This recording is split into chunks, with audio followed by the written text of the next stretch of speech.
માટે બલિદાન તારું પાડી ઈસુ સ્તુતિ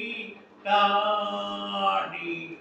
વિશ્વાસ તારામાં કરીને નવો જન્મ પામીને તારા વિના નથી કારણ પ્રભુથી સતતણી વાણી ઈસુ સ્તુતિ તારી રાગ પ્રભુથી તુજમાં વિશ્વાસ તારા જીવનમાં પવિત્ર બનાવી મુझने शांति रे संभाड़ी